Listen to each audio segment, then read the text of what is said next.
Complete है। Please हम आपको जो है ना फर्स्ट चैप्टर से लाइफ प्रोसेस से शुरू कर रहे हैं। अब सिर्फ समझना है, क्या करना है, समझना है। अब यहाँ पर कुछ लिखाने की आवश्यकता नहीं, इसमें जो भी पॉइंट आप लोग को पहले से लिखाया हुआ है, यहाँ पर आप पॉइंट टू पॉइंट समझना है कि लाइफ प्रोसेस होता क्या है, ठीक है।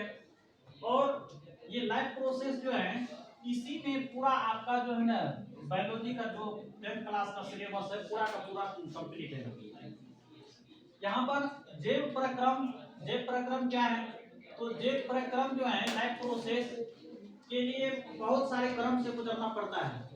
लाइफ प्रोसेस के लिए सबसे पहले पोषण, शोषण, परिवहन, उत्सर्जन और नियंत्रण, समन्वय, जनन, आनुवंशिकता तथा जैव विकास, ये सारी पॉइंट जो आपको देखने हैं, ये सब क्रिया किसके अंतर्गत आते हैं, लाइफ प्रोसेस के अंतर्गत, मतलब जैव प्रक्रम।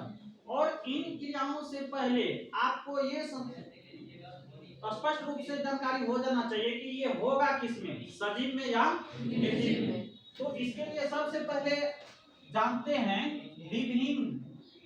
लिविंग मतलब सजीव वस्तु क्या होते हैं, सजीव, और नॉन लिविंग क्या होती हैं, नॉन लिविंग मतलब निर्जीव वस्तु,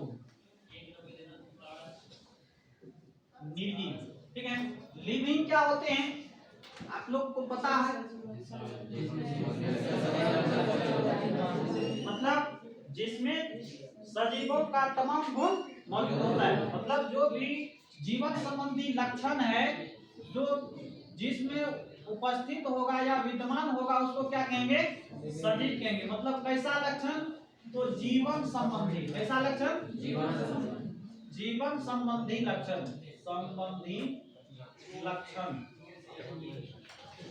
लक्षण इसमें क्या रहता है, विद्यमान रहता है, क्या रहता है, विद्यमान रहता है, ठीक है।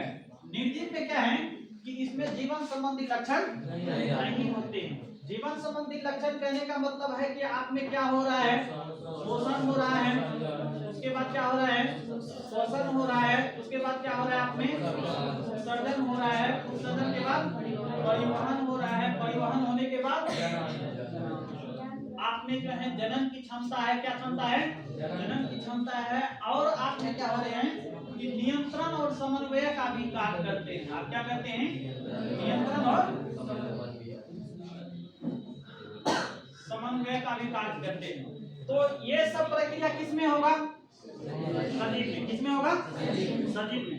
आप लोग से प्रश्न कर देगा ऑब्जेक्टिव में कि जीवन संबंधी लक्षण किसमें मौजूद होता है, वहां पर सजीव निर्जीव नहीं दे देगा, वहां पर दे देगा जंतु, क्या लिख देगा, जंतु, पौधे, ठीक है, जंतु, पौधे, एक एवं दो, दोनों, एक एवं दो, दोनों।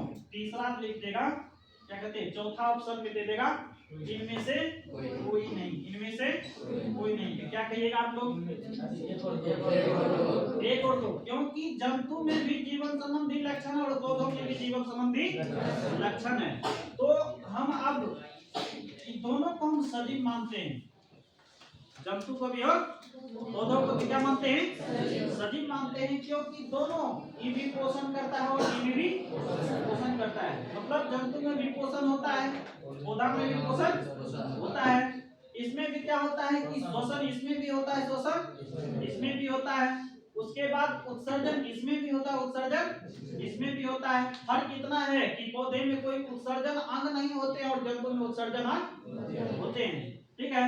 अब परिवहन का कार्य जंतु के में भी होता है और पौधे में भी होता है, पदार्थों का परिवहन पौधे में होता है ना, होता है।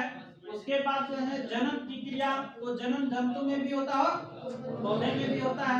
उसके बाद जो है नियंत्रण और समन्वय, तो हार्मोन के द्वारा जो है जंतु में भी नियंत्रण होता है और पौधों में। आप लोग को हार्मोन पढ़ाए हैं, नियंत्रण और समन्वय में हार्मोन के बारे में पढ़ाए हैं। तो नियंत्रण जो है किसके माध्यम से होता है, हार्मोन के माध्यम से, किसके माध्यम से।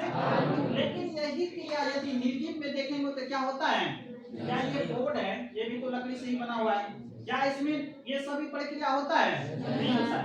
तो हमें सबसे पहले स्पष्ट रूप से जानकारी हो जाना चाहिए कि ये जेब प्रोसेस जो है, जेब मतलब जीव होता है। क्या होता है? जीव। जिसमें जीवन संबंधी लक्षण होगा उसी में लाइफ प्रोसेस की क्रिया होगा। ठीक है, तो यहाँ से देख रहे हैं पोषण, शोषण, परिवहन, उत्सर्जन, नियंत्रण और समन्वय, जनन